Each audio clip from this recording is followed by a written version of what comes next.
Bonjour à tous, nous sommes actuellement avec Gilles Perret qui est réalisateur du film Au boulot, avec bien sûr le député de la Somme François Ruffin. Bonjour Gilles. Bonjour.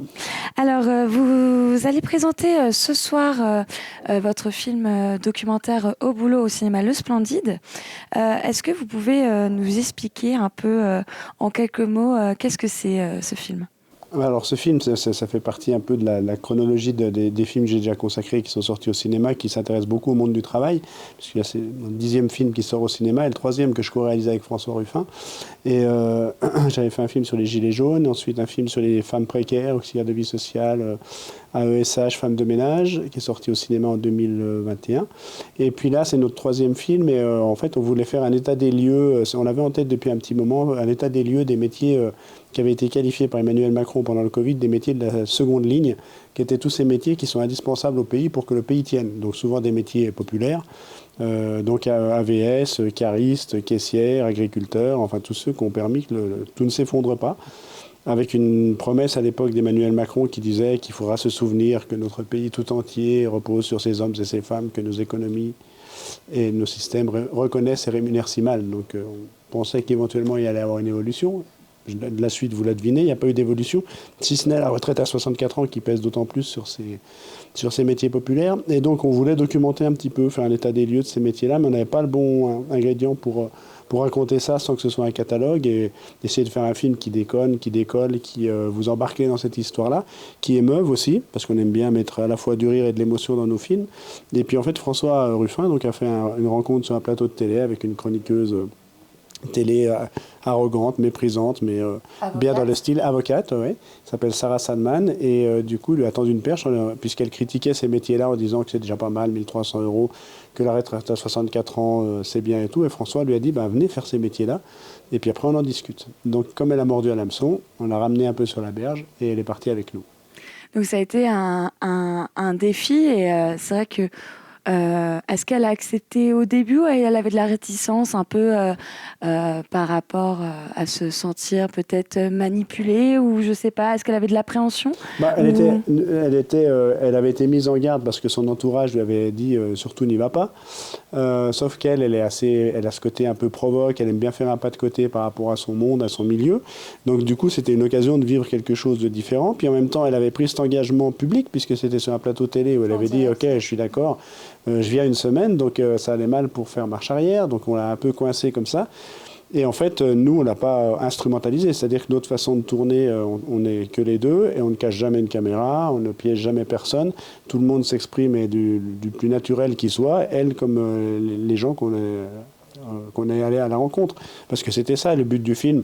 Sarah Salman, elle est là pour mettre un peu de piquant, de la rigolade, de l'émotion, provoquer des situations un peu décalées.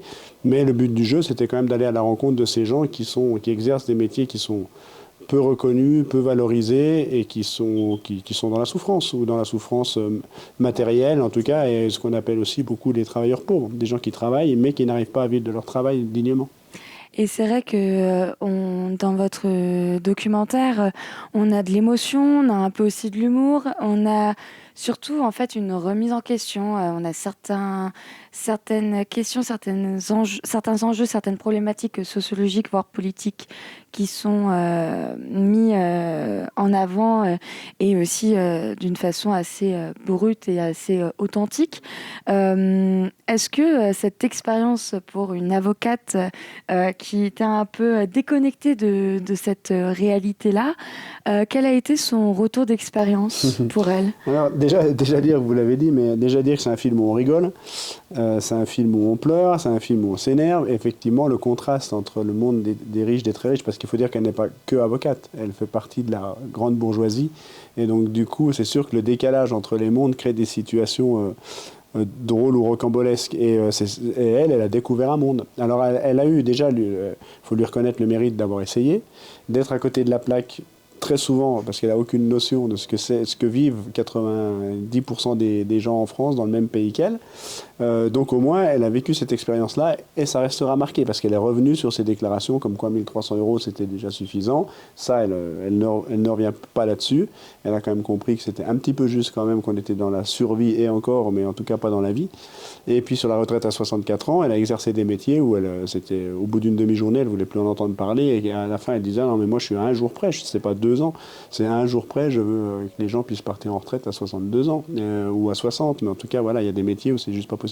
Donc il y a eu des remises en question. Après, comme c'est quelqu'un qui est très sûr d'elle et qui son métier, c'est d'être caricaturale, arrogante, faire des punchlines, eh bien, elle s'est enfermée dans ce personnage. Donc, elle a trouvé d'autres chevaux de bataille pour continuer d'exister médiatiquement sur les plateaux de télé. Et c'est vrai que durant tout ce documentaire, elle va aller à la rencontre, et vous allez à la rencontre de plusieurs travailleurs un peu partout en France, notamment en Picardie, puisque François Ruffin vient de Picardie. Vous allez aussi aller un peu du côté de Lyon. Vous allez aller un peu partout et on va rencontrer des auxiliaires de vie, on va rencontrer aussi des gens qui travaillent à la poste, des gens qui travaillent en tant que femmes de chambre. On va rencontrer des métiers qui ne sont pas forcément tous les jours faciles. Comment vous avez été amené à faire la rencontre de ces personnes? Comment vous les avez contactées Alors, il y a aussi des scènes en agriculture et dans des usines de poissons à Boulogne-sur-Mer, agriculture dans le Morvan. En fait, les gens, on voulait avoir une diversité de métiers et une diversité géographique aussi. C'est pour ça que vous citez les villes. Et après, on a fait en fonction de nos réseaux, nos connaissances, mais avec un principe qui est toujours le nôtre dans nos films, c'est qu'on ne rencontre jamais les gens avant de tourner. Et donc, on veut garder la spontanéité et on ne refait jamais rien.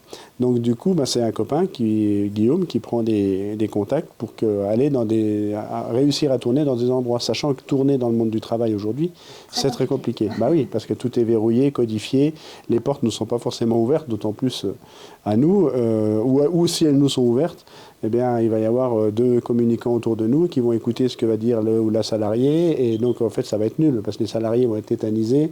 S'ils ne sont pas dans la com et s'ils ne sont pas dans le discours de la boîte, ça ne va pas aller. Donc, du coup, et nous, c'est pas ce qu'on cherche. Donc, on va là où on nous accepte. Et on a des très bonnes surprises avec des gens qui acceptent d'être filmés contre l'avis de leur employeur, qui sont protégés par ailleurs, même si le film est aussi une assurance pour eux. Ensuite, il y a une boîte qui nous ouvre avec un patron qui nous ouvre parce que lui, il a des métiers très manuels et donc il sait très bien qu'à 64 ans, tous ses ouvriers seront esquintés. Donc même économiquement, ça ne va pas le faire. Voilà. Et puis après, on essaye aussi de déminer les a priori de Sarah Salman sur le monde du travail et sur les gens qui vivent difficilement. Parce qu'elle est pleine d'a priori. Il y a les feignants, il y a les profiteurs, il y a les assistés. Et donc, en fait, on construit le film comme ça, c'est-à-dire que sur la question des feignants et des 1300 euros, c'est déjà pas mal. Et les retraites, ça, c'était très facile à désamorcer parce qu'elle, en quelques demi-journées de travail, elle avait compris. Donc, Par contre, la question de l'assistanat, le problème, c'est les assistés. On lui a dit, écoute, ceux que tu considères comme des assistés, on va aller les voir. Et puis après, on en discute.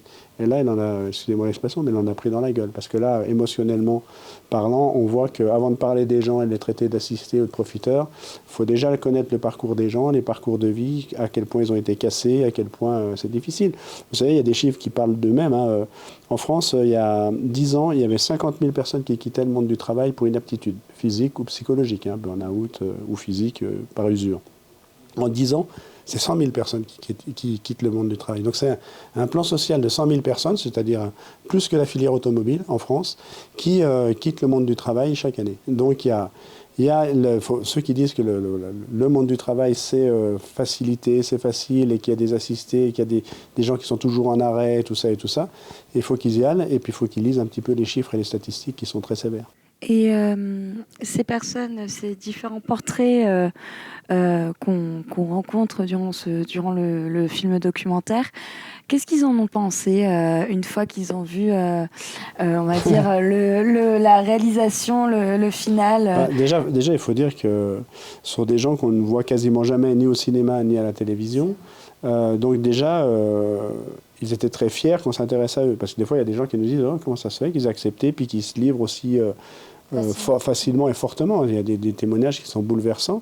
Mais en fait, ils étaient surtout fiers. Personne ne leur demande jamais leur avis. Et là, nous, on était juste là pour recueillir leurs témoignages, sans jugement, sans savoir forcément d'où ils viennent, pour qui ils votent. C'est pas le problème. Tu racontes ta vie et puis après, le spectateur, il est assez malin pour faire son analyse. Donc du coup, ça, c'était chouette, beaucoup de fierté. Puis après, on a fait, comme à chaque fois sur nos films, on fait des avant-premières là où on a tourné. Et donc là, ce sont eux les héros d'un soir, et donc qui sont eux sur la scène pour une fois, qui sont mis sur grand écran. Et on voit l'effet que ça a sur les personnes, en termes de dignité, de se voir beau, grand sur grand écran, avec des témoignages bouleversants. Et ça bouscule aussi les a priori des spectateurs parfois, de les voir comme ça. Et justement, les spectateurs, c'est vrai que le film est sorti le 8 novembre au cinéma, partout en France. Il y a eu des avant-premières. Donc vous avez pu aller à la rencontre aussi du public, des spectateurs qui étaient curieux de ce film, parce que c'est vrai que, au premier abord, on peut se dire on sait déjà à quoi s'attendre, etc. Là, on a une autre perception, je pense, en ressentant de la salle. Qu'est-ce qu'ils en ont pensé, le public? Ça a été une tournée. Faut dire que c'est le documentaire, c'est le deuxième documentaire en nombre d'entrées. Alors, on n'a pas fini, il n'a pas fini, mais alors je sais pas si ça vous dit, mais c'est 200 000 spectateurs. Bon, c'est beaucoup au cinéma en ce moment, surtout sur un documentaire. Et surtout, il y a eu beaucoup de joie, et beaucoup de bonheur, et des gens de joie, ou en tout cas des spectateurs qui sortent avec la niaque. Parce qu'ils ont passé un bon moment de cinéma, par les pleurs, les rires et tout ça, et puis par l'émotion, et parce qu'on essaye de faire du cinéma quand même. Et puis aussi qui sortent assez combatifs, et énervés par ce monde d'inégalités dans lequel on vit. Et donc nous, c'est aussi pour ça qu'on fait des films. On pense qu'on n'est pas là pour faire des films politiciens, dans le sens où dans nos films, vous n'entendrez jamais une tirade politicienne ou une tirade syndicale. Il y a d'autres endroits pour faire ça, et puis les gens, ils ont pas besoin d'être pris par la main pour savoir ce qu'il faut penser. Par contre, par la confrontation de situations, de choses comme ça, et par les émotions, en fait, on espère emmener le spectateur vers une envie de se révolter, en tout cas de combattre ces injustices. Vous savez, excusez-moi de vous embêter avec des chiffres, mais il y a des chiffres qui sont sévères aussi. C'est qu'au milieu des années 90, au premier classement de Challenge, des 500 fortunes françaises les plus élevées, mais ces 500 fortunes françaises, elles captaient 5% des richesses produites sur le territoire. À l'arrivée d'Emmanuel Macron, donc en 2017, ces mêmes 500 fortunes, alors ça changeait un petit peu, c'est peut-être pas les mêmes 500, mais en tout cas les 500 fortunes les plus élevées de France captent 20% des richesses. 7 ans après le pouvoir d'Emmanuel Macron, ces 500 fortunes les plus élevées captent 40% des richesses produites sur le territoire. Donc quand on filme ces gens, finalement, c'est toutes ces injustices, parce que tout cet argent qui est capté par ces fortunes, c'est d'autant moins qui est reversé en bas s'il y avait plus d'équité dans les salaires, sur les services publics, et s'ils payaient plus d'impôts pour qu'on ait une école, un hôpital. Donc en fait, je crois que les gens sortent de ce film-là en disant il y a quand même quelque chose qui ne va pas bien, quoi. Et donc c'est vrai qu'on n'est pas sur un film documentaire purement politique, on est surtout sur de la sociologie de l'humain. C'est l'humain qui met en avant. Est-ce que vous avez en quelques mots d'autres projets après ce film désormais? Oui. Avec peut-être François Ruffin encore, oui, ou Solo. on s'est encore pas fâchés, donc on a envie de refaire un film ensemble, comme on en a déjà fait 3. Et puis là, on prépare avec Marion, ma compagne, et qui est aussi co-scénariste, notre prochaine fiction qui sera tournée, pas cet hiver, c'était un peu tard, mais l'hiver prochain, donc chez nous, en Haute-Savoie, et qui sera un peu le pendant de ce qu'on avait fait, notre première fiction qui s'appelait Reprise en main, qui est sortie en 2022. Et donc là, c'est un film de fiction, et puis il y aura peut-être un documentaire entre-temps. Donc voilà, pour l'instant, on ne s'ennuie pas. Eh bien, merci beaucoup en tout cas Gilles Perret d'avoir été avec nous. Et donc bien sûr, on peut retrouver ce soir au cinéma Le Splendide à 20h30 le film documentaire Au boulot. Merci beaucoup et puis plein de belles choses pour la suite. Si je me casse pas une jambe en allant au cinéma, j'y serai. Non, il n'y a pas de raison. On vous retrouve ce soir. Ouais, merci et merci pour l'invitation. Et bonne longue vie à Radio Val.